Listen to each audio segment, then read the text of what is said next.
Hey guys, this is day 29. I hope I didn't make a mistake. If I did, I'll correct that in the title. This is day 29 out of a 100-day monk mode challenge. My rules are the following. I repeat them every video. No dopamine, 10 minutes of meditation daily, 30 minutes of sport daily, 3 work blocks, each 4 hours long, 1 work block of money-making moves, and also organic food and 6 hours of sleep. I know the rules by heart, and now let's proceed to the insights. We're going to talk today about discipline. This video was inspired by Yael, my client, and she talked a little bit today on our call about discipline, so I decided why not make a video about a specific topic. I wrote down 6 insights that are required for discipline. I consider myself to be a little bit of a disciplined person. Maybe like a little bit above average or average. And I'll tell you the things that really I practically use on a daily basis. And these are things about your mental beliefs and approach. Heard one guy telling, like the billionaire or something, he was asked the question how many days it would take him to get back to the million again if he lost everything. And he said, it's not state of your account, it's not how much time you have, it's state of your mind. If you once accomplish this goal in your life, you cannot reverse your mind back in the game, and that's how it works. And I see a lot of people, I see this difference. So if you already are on your way of building a business, of doing something for your own, like on your own, then I think discipline would serve your goal really well if you have a goal. But to be disciplined, you need to be going in some direction. If you're not going anywhere, then being disciplined, I don't know if that works. So we make sure that we have a discipline, and now we have to make sure that we are not being distracted. Essentially, you can follow different rules for discipline. This is all the intro. But if you cut out all the bullshit that you have in your life, everybody's really fighting for your attention. Every person who posts out reel on the social media, keep that always in mind. I'm not telling you to be pessimistic or super skeptical. My father is super skeptical. He's like, he sees not conspiracy, but hidden motives in every move. And I'm asking you right now to be skeptical about what people are asking you when they're asking you for your time, for your energy, when they are posting out reels that you believe or watch. What is the motive behind that? Like, are they just trying to gain the audience, or are they trying to make money out of that? Example, Manganzi. I've been watching his content a lot. Almost that was like sacred content for me. And now I find myself not wanting to watch the content. He's been posting how to make money online as a freelancer.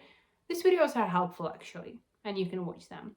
What I do not is I see that he is building currently, like he is investor in WAP, which is a great company. It has a great future, but I see on the podcast how he openly tells that like he's gonna promote this stuff, and they are mostly, he's part of the company because he has huge audience and he has huge following and he has huge influence and a lot of money, and he can make this company grow like skyrocket. And when I see these videos, I know that the goal of this video is for people to use his platform and to pay the money.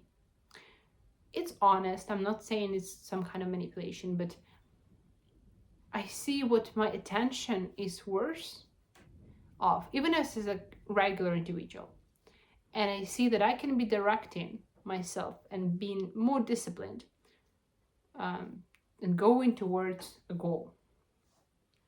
Finally, let's move to the insights. Insight 1. Don't let it get accumulated. It will anyway. but in a positive or negative way, this is your choice. All the decisions, thinking, moves that you do daily, they get accumulated over life. It can be negative effect or positive. If you're smoking daily, you are accumulating negative stuff like for your lungs. I'm not an expert. But if you are training for 15 minutes a day, you are accumulating your muscles that will serve you after, let's say, 35 years, where you start losing the muscles, or 25, I forgot.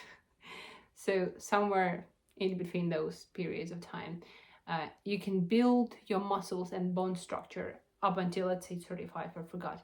And then it's only gonna go down. And if you look at your lifespan, that's in the best case scenario, a third of your life, right? So you have around a third of your life to build the muscles to serve for the rest 2/3 of your life, which is a lot, and you should be going towards those goals to stay safe and sane throughout your life. Insight 2. Do not be perfect, be consistent. If you'd be striving to make perfect content for your business, arrange perfect processes, hire a perfect candidate individual, find a perfect partner, create perfect product, you will either never do this or you will be inconsistent. Definitely, if you're working on one product, maybe that's the case. If you're working, let's say, on a content and you want each piece to be perfect, but as I said in the previous video, content is a lifelong game. You'll have to post daily for the rest of your life, for the rest of the business existence, and spending over time too much time on one piece of content is not worth it. That's what I'm doing today. I have not yet. Usually I do this before week starts. I schedule content for the whole week ahead. And okay, my hair is falling out. Ha, great. Results of stress. Let's skip that. Usually I schedule the whole bunch of content for a week ahead on Sunday. This week I didn't do it.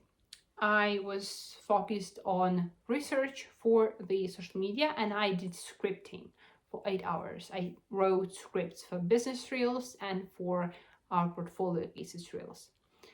The scripts are great and the research is great, and I am internally super satisfied. But the output that we have on our social media is zero. We're not posting anything because I'm so focused on making it perfect. I still do not have time for it. So I decided yesterday, fuck it, I'm gonna post anything. And I posted kind of, let's call it vibe reel. We have a format of fun reels where I would do mistakes while recording videos, when I would do filler words, well, I would swear to the camera, do weird stuff. People like that, okay. But today I should be focusing more on the content and put out there something not perfect. Oh my god, I lost my insights. So really do not be perfect. Be consistent. Perfection, it kills everything. Used to be perfect as a student at university, at school. Interesting story. I have an interesting story for you.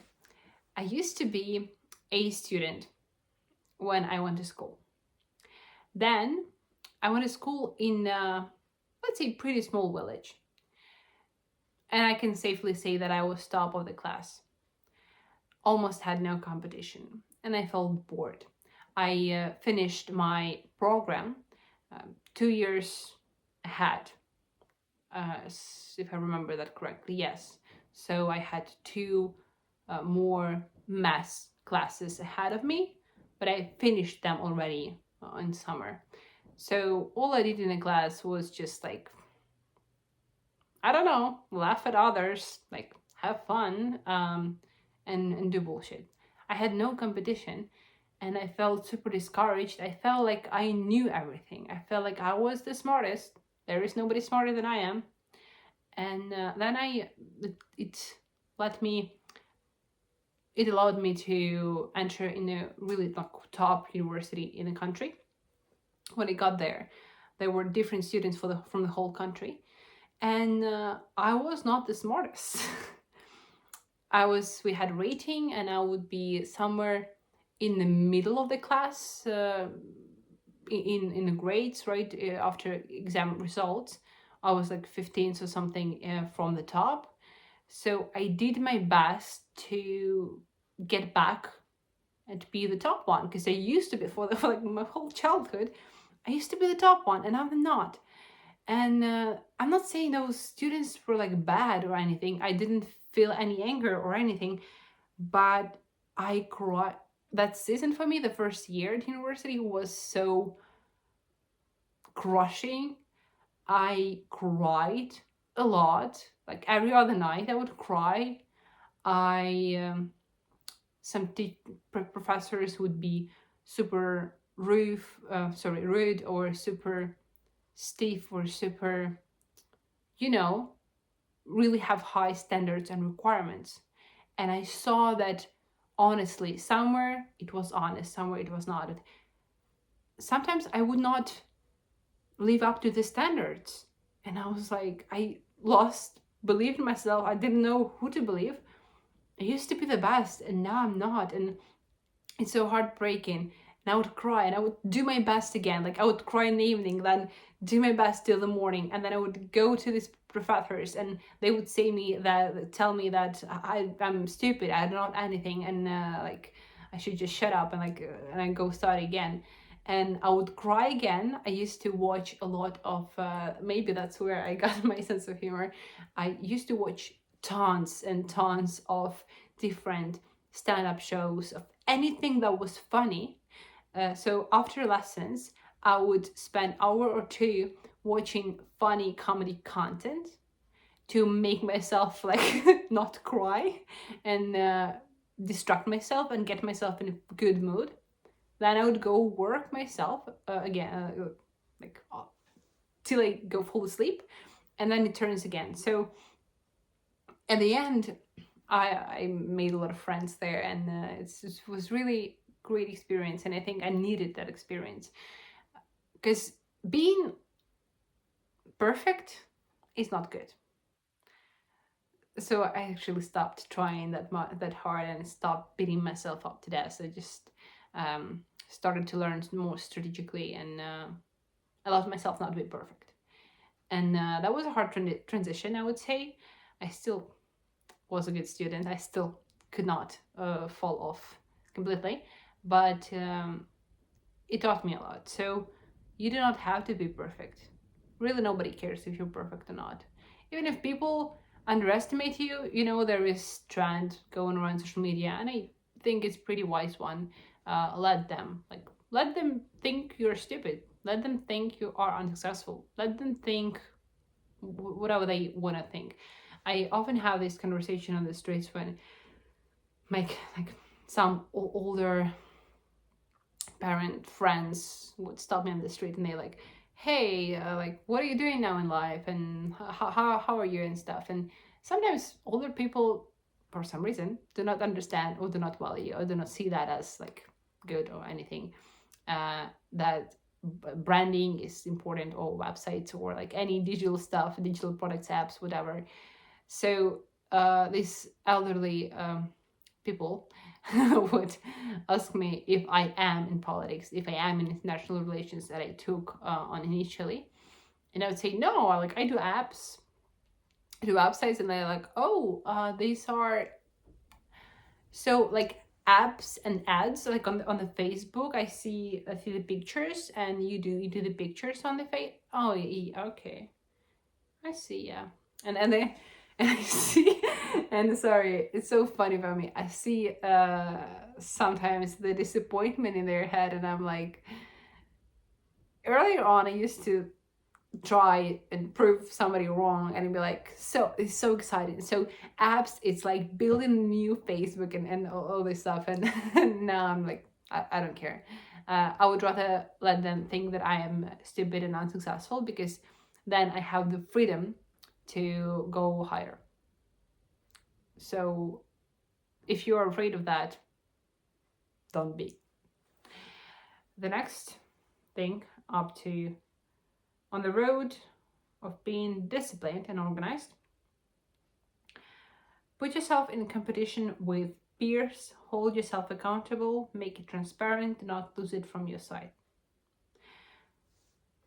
So putting yourself in competition is pretty controversial one. What I mean is not putting yourself in competition with people who are 10 years ahead of you. I used to do that. I would look at people who have been out there for 10 years in the market and they are pretty successful, and then I'm looking at my agency and me and I'm almost crying out loud. Or I would compare myself to people like born in wealthy families somewhere on the Upper East Side, whose parents like sent them to MBA and had experience themselves in like and invested, and I'm like, okay, that's unfair, and it is discouraging. It's what's the point of comparing yourself to people, because there is too much difference. The goal is no longer relevant. So all you can do is just envy, like feel angry or feel a victim, something. Now, what you can do is put yourself in competition with peers. It's not that hard, but it is motivating a lot.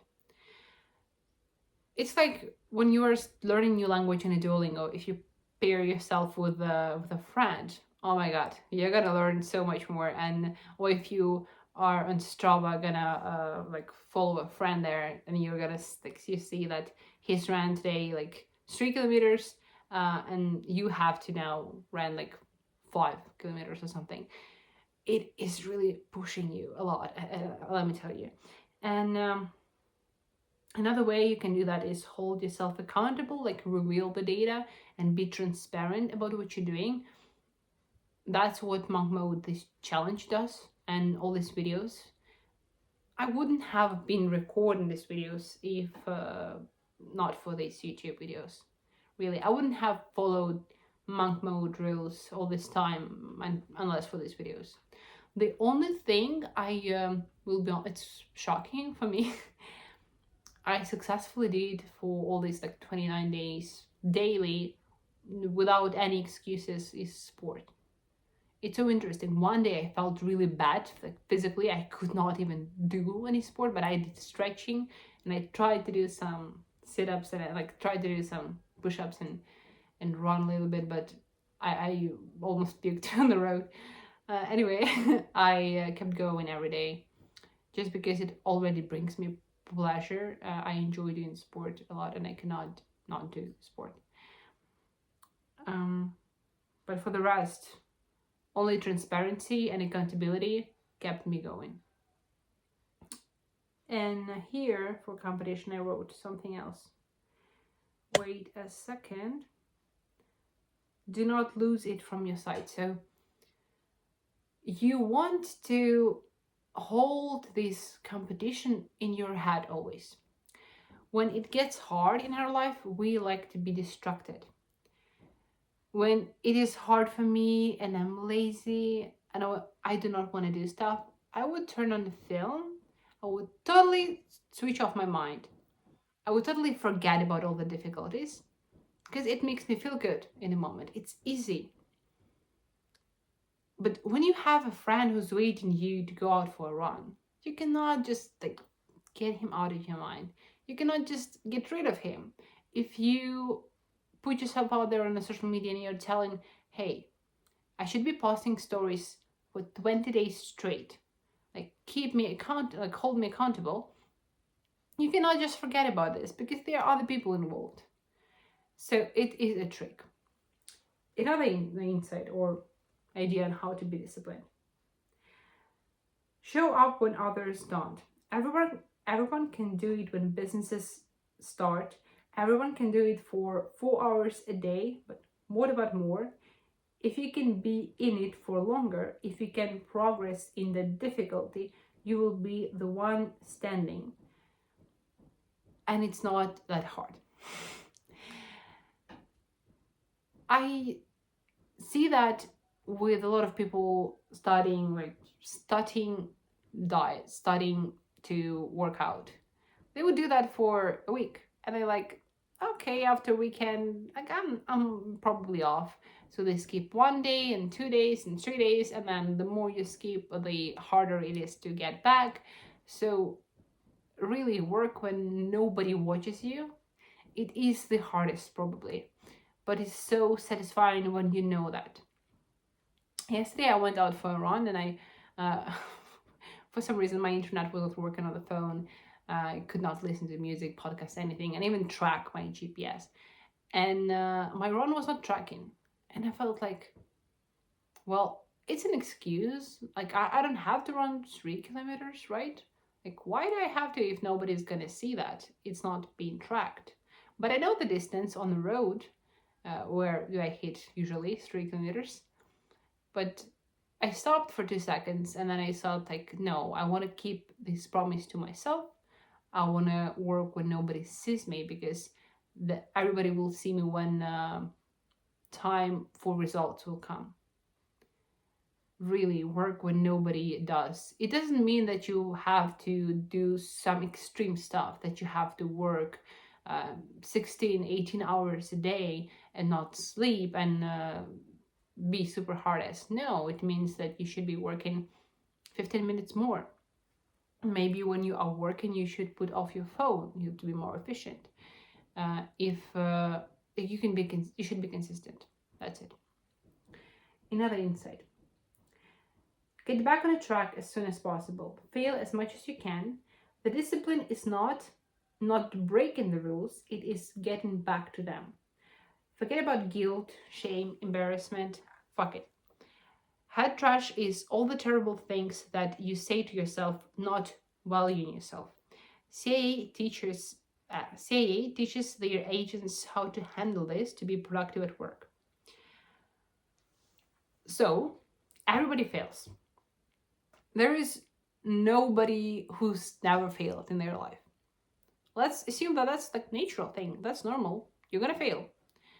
And when this day comes, it's important for you to get back on track as soon as possible, to stand up as soon as possible. And this time in between your fall and standing up is what matters. The shorter it is, the better it is. And it's not that relatable when I'm just telling you that.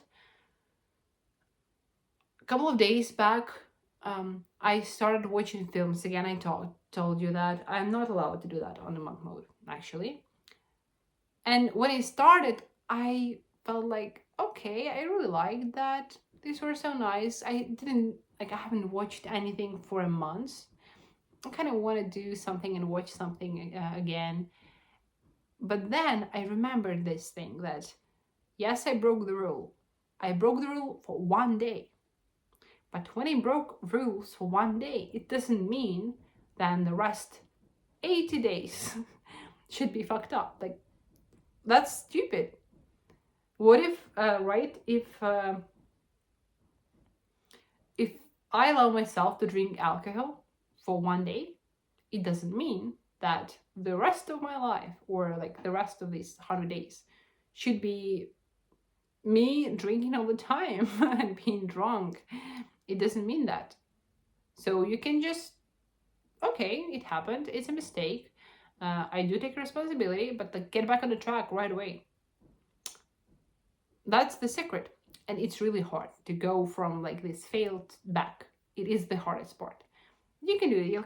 Maybe you can take the time. You can take even 2 days.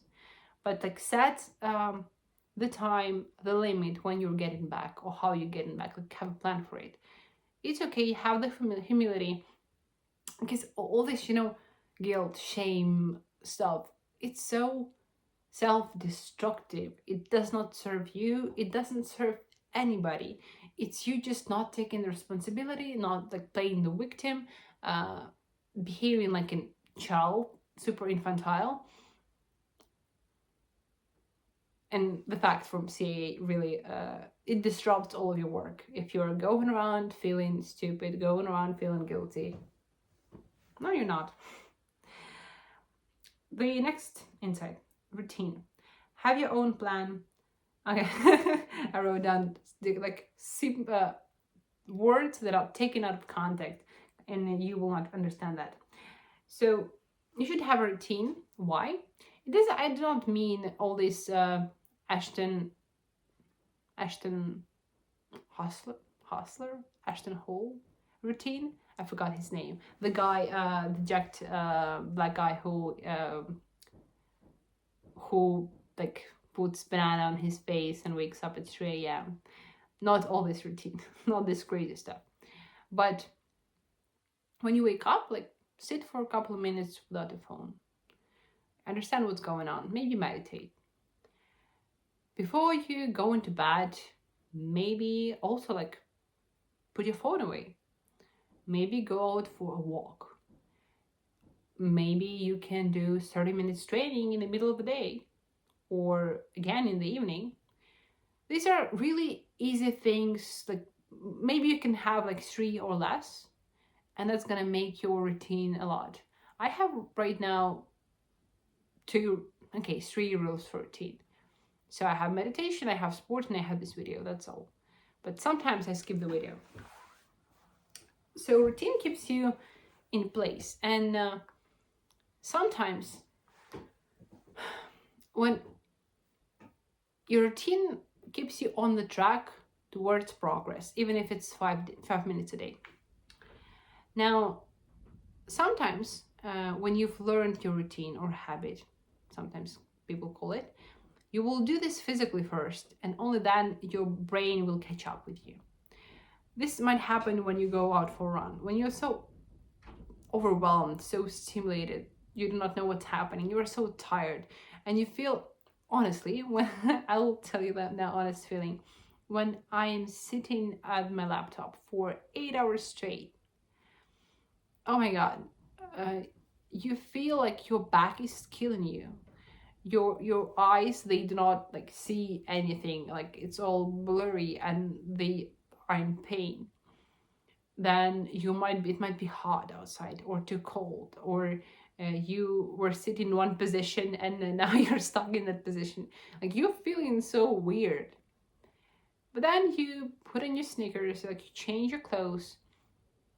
You're feeling already, when I'm putting something sportwear, I feel already more put together. I do not know why. That's the feeling.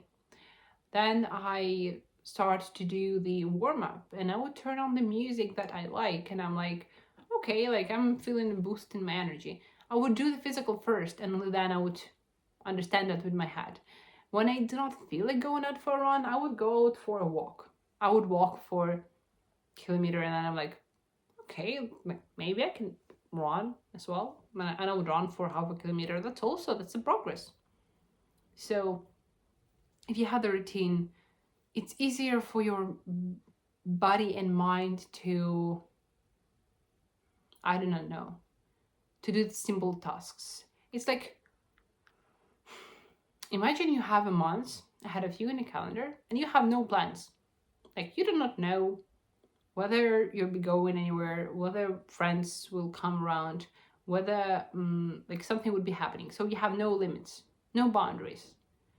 And it means that for the rest of the month, you're going to be so anxious because every evening you're going to feel like you're missing out on something, that you're doing one thing, maybe you should be doing another thing. And every evening you'll try maybe to invite somebody over, or should I go out, or should I not? Should I stay in? Should I train? Like, what's my plan? When you do not have any of these like restrictions, any boundaries, you do not have calmness, like stability. You do not have space in your mind to think clearly.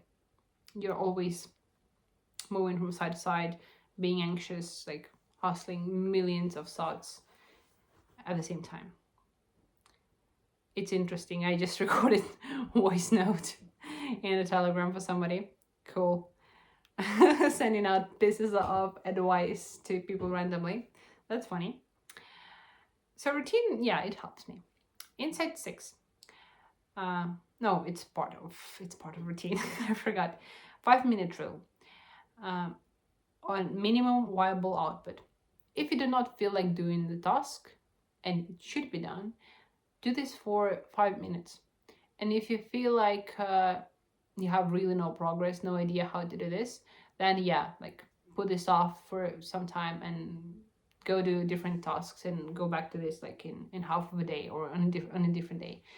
But really create a strong rule of doing a task for 5 minutes. 5 minutes is it's just like that. You can scroll, go to the Instagram and like drink your tea and scroll for 5 minutes. Even like you would drink tea longer than 5 minutes. So 5 minutes is nothing.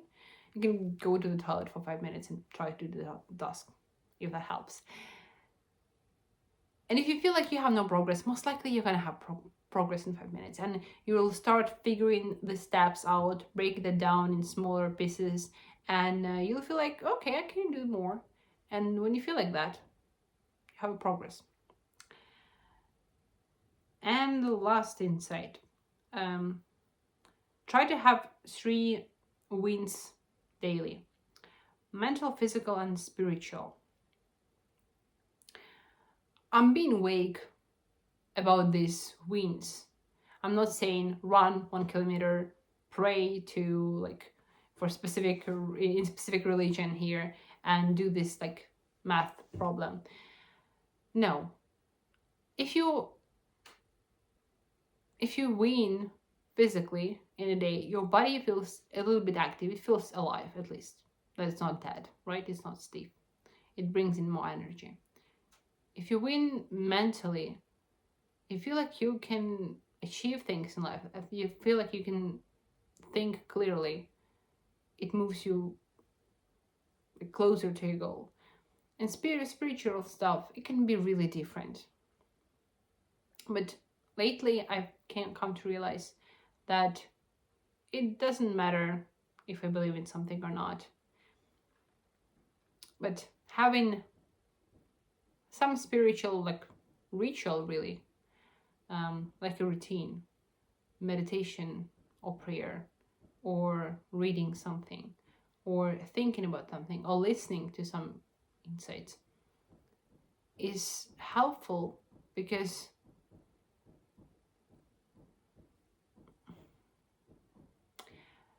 what happens in your brain when you're meditating or doing some stuff like this, we have, let's say, 10 thoughts in our mind per second, right? Maybe less. And as we are kids, we have bigger space in between those thoughts. I forgot who said that. Somebody like made this example on some podcast, so I should be referring to somebody. When we are kids, we have big space in between our thoughts. And as we are getting older and older and more experienced and have more problems and have more thoughts and have more stories, like backstories, and more people we know, more events happening, the space in between our thoughts is getting smaller and smaller and smaller, and it's dangerous that our minds can be so overwhelmed over time. So the smarter you are, the more headache you have. And this prayer or meditation is putting you in the condition where you have more space in between these thoughts.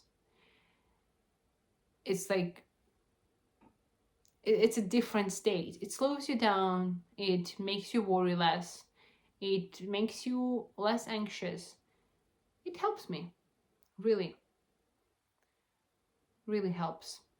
Because sometimes when I do not have time for myself or for these rituals, I am I'm being angry, I am not put together. When I have 5 minutes for myself and I'm breathing and I'm calm and I know everything's gonna be all right, even if I'm not ready for the call with the client, everything's gonna work out. You take it all easier.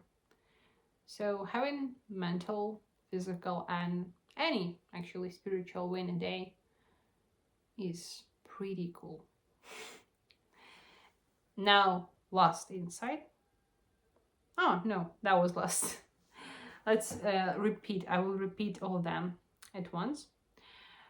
Do not let it get accumulated. It will anyway, but in a positive or negative way. This is your choice.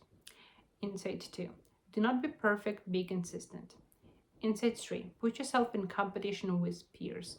Hold yourself accountable. Insight 4.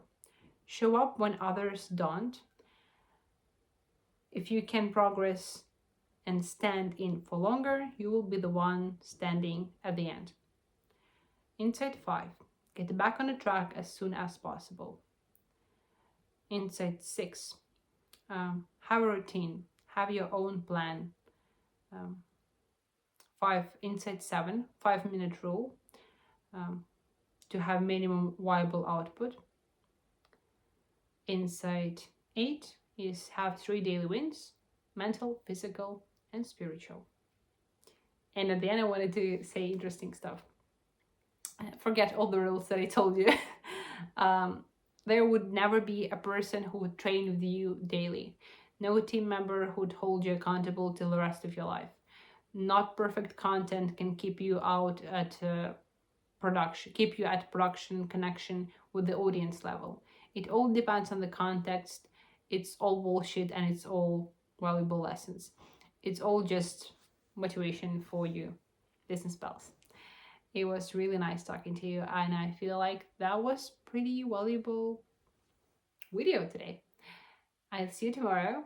I have to talk about sales more.